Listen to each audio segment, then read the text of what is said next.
Sio, saya Ale, dan ini Bicara Saham. Beberapa waktu yang lalu, ada berita bahwa Alfamart sebagai salah satu jaringan minimarket terbesar di Indonesia didemo oleh para karyawannya. Alasannya, karena ada kebijakan pemotongan gaji dari manajemen. Kebijakan pemotongan gaji ini sebesar 10%.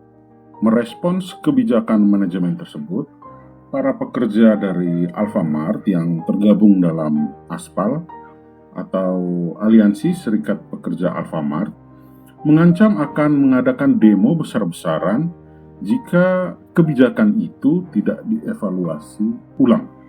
Pertanyaannya, apakah keuangan atau fundamental dari Alfamart sedang bergejolak sehingga manajemen mengambil keputusan yang ekstrim untuk mengecangkan ikat pinggang?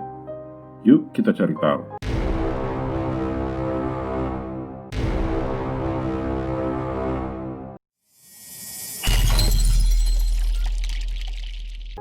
PT Sumber Alvaria Trijaya atau AMRT adalah jaringan toko swalayan dengan aset sebesar 23,3 triliun per kuartal kedua tahun 2020. Aset ini menyusut 613 miliar jika kita bandingkan dengan aset yang tercatat pada akhir Desember tahun 2019, yang mana sebesar 23,9 triliun.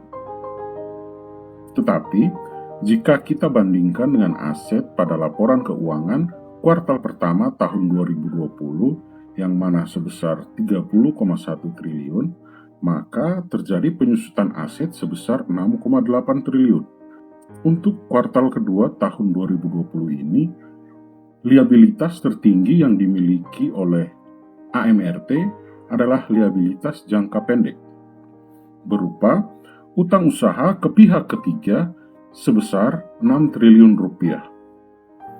Padahal, jenis utang tersebut sudah berkurang jika dibandingkan dengan akhir tahun 2019, yang mana jumlah liabilitas atau utang tersebut sebesar 7,8 triliun. Sedangkan untuk liabilitas yang meningkat pesat adalah utang bank jangka pendek, yang mana meningkat dari 561 miliar di akhir 2019 menjadi 2,1 triliun di akhir bulan Juni 2020. Sedangkan untuk ekuitasnya tidak terjadi perubahan yang begitu signifikan. Rasio solvability dan liquidity yang dimiliki oleh AMRT adalah Debt Equity Ratio atau DER sebesar 242%, Cash Ratio hanya 8,2%, Quick Ratio hanya 25%, Current Ratio juga hanya 45,4%. Ketiga rasio likuiditas ini mengecil jika dibandingkan dengan rasio yang sama pada kuartal pertama tahun 2020. Hal ini disebabkan oleh berkurangnya aset kas yang dimiliki oleh perusahaan. Revenue yang berhasil dikumpulkan oleh AMRT pada kuartal kedua tahun 2020 ini adalah sebesar 38 triliun. Sehingga proyeksi pendapatan pada tahun 2020 adalah 76 triliun. Dengan proyeksi ini, maka revenue dari AMRT diharapkan akan meningkat menjadi 3,2 triliun jika dibandingkan dengan revenue di tahun 2019. Untung laba bersih AMRT pada kuartal kedua ini tercatat sebesar 142 miliar. Dengan proyeksi profit tahunan untuk tahun 2020 ini adalah 986 miliar. Terjadi penurunan laba bersih pada kuartal kedua ini jika dibandingkan dengan kuartal pertama, yang mana pada kuartal pertama berhasil mencatatkan profit sebesar 350 miliar. Alasannya sederhana, karena pada kuartal kedua ini kita memasuki masa PSBB yang mana menyebabkan banyak orang dirumahkan sehingga memperlemah daya beli masyarakat. Walaupun demikian, berdasarkan proyeksi tadi, maka Alfamart masih bisa mendapatkan peningkatan profit sebesar 3% jika dibandingkan dari tahun 2019. Untuk valuasi AMRT kuartal kedua ini, nilai buku atau book value-nya adalah sebesar Rp165 per lembar saham. Nilai ini menurun atau berkurang jika dibandingkan dengan kuartal pertama, yang mana nilai bukunya adalah Rp176 per lembar saham. Penyebabnya adalah menurunnya nilai ekuitas yang dimiliki oleh AMRT. Untuk harga saham AMRT di pasar modal sendiri, per kuartal kedua ini adalah sebesar Rp795 per lembar saham, sehingga didapatkan nilai PBV adalah 4,8 kali, sedangkan nilai rasio PE untuk saham ini per kuartal kedua adalah 24,4 kali, yang dihitung berdasarkan laba per saham sebesar Rp32.